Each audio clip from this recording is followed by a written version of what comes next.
So, welcome back to our YouTube channel, FMT Channel Vlog. And mega love shoutout sa lahat-lahat ng mga solid supporters ng FMT Channel and sa lahat po ng supporters natin. Ayan, mega love shoutout.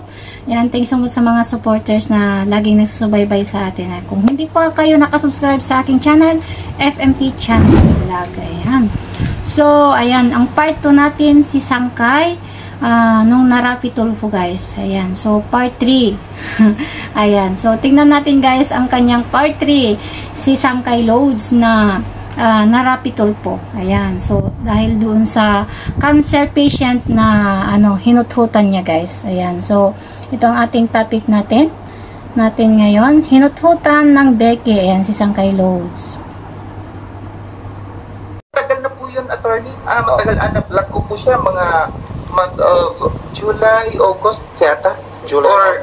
Or kasi gustong bawiin sa'yo ni Miss Lydia yung mga pinadala niya. Like ito, yung 100,000 pesos, 10,000 pesos, 6,500 pesos. Nasa magkano tayo? 116,500, 200, may 100 pa ulit dito, kaya 200. Ano ba ang balak nyo dyan? Kasi pwede kayong kasuhan kung hindi nyo ibabalik yan, sir. wala naman po problema sa akin, attorney. Yung pag-uwi niya ng Pilipinas, it was a mutual decision. Sabi ko, ano bang gusto mo sa Canada o sa Dubai? Pinili niya ang Canada. Sabi ko, sige, umuwi ka ng Pilipinas, mag-aral ka ng culinary. Pero Marlon, hindi mo ginawa yun. Hindi mo ginawa yung usapan natin na yun. Sabi ko, mag-inquire ka sa TESDA para mura. Hindi ka nga tumawag wala na akong balita. Iyon ang usapan natin. At saka huwag ka nga magsinungaling. Yung huling trabaho mo sa Dubai. Sinabi mo sa akin, it's not enough to sustain your needs. Magsabi ka nga ng totoo. Kahit kailan, nuknukan ka na kasinungalingan. Ma'am, ano ho ba ang gusto nyo mangyari? Guys, tignan nyo, guys, ang ginagawa ni Sangkay Loads, di ba? Si Narapi Tulfo na po siya, pero patuloy pa rin nagbabalahura. Ayan. Wala siyang talaga, guys. Talagang balahura at makapagsalita ng mga scammer, kung sino-sino yung mga sinasabi niya, di ba? Pero siya pala yung naguhuthot sa mga Pilipina, mga OFW. Biruin mo yan, cancer patient na siya ngayon. Biruin mo yan, yung hinuthutan mo, may sakit, di ba? Kaya, Sangkay Loads, ano ba ang pinaglalaban mo pa dyan? Wala ka bang kahiyan? Kung makapag ka pa dyan, reaction ka pa dyan, kung ano-ano, parang pangbalahura, di ba? Pangbalahurang mga kung ano-ano. Hindi mo ba alam yung may ginawa ka? Sino ba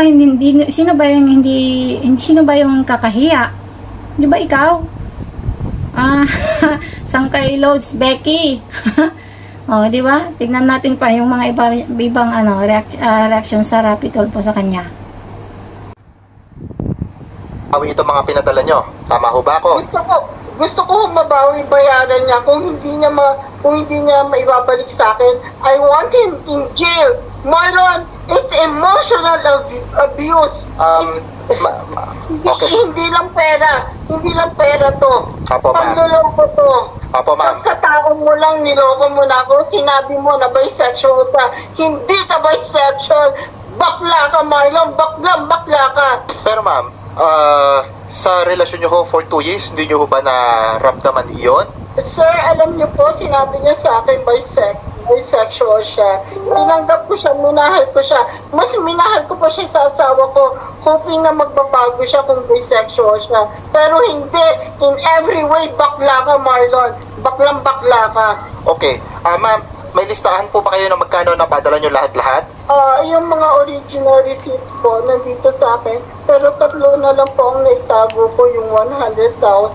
100,000 yung 10,000 at saka 500 ba yun? Kasi po, nagtatrabaho po ako noon, hindi ko na po naitabi yung ibang resibo. Busy po ako sa trabaho. I can see here at least 2 resibo na may 100,000, ma'am. Tapos all else, mga 10,000, ganyan. So, parang compute ko dito, nasa 230, give or take. Grabe talaga, Marlon. Marlon! Tignan mo yung ginagawa mo yan. Diba? Ito yung patunay talaga na meron kang ginagawang kababalaghan, ha? Becky, Marlon, Marlon Cabalin, ayan, Marlon Cabalin, alias Sangkay. Tignan mo, kabalahuraan, di ba?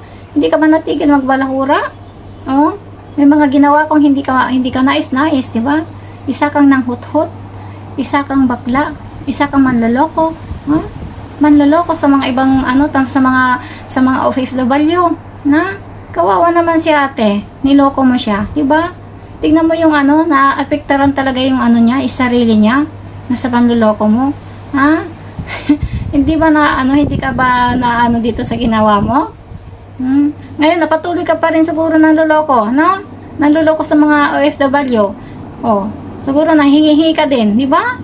Ikaw yung nagsasabi tapos ayun sinasabi mo naghingi-hingi ako. No? Hindi mo pang alam yung buong story ng sinasabi mo na meron akong hinihingi.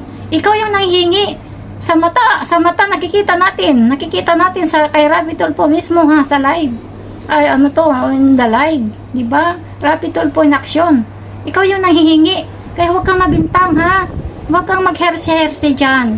Marlon Cabalin, ha? Marlon Cabalin. Huwag kang magherse-herse. Kasi ikaw gawain mo 'yan eh.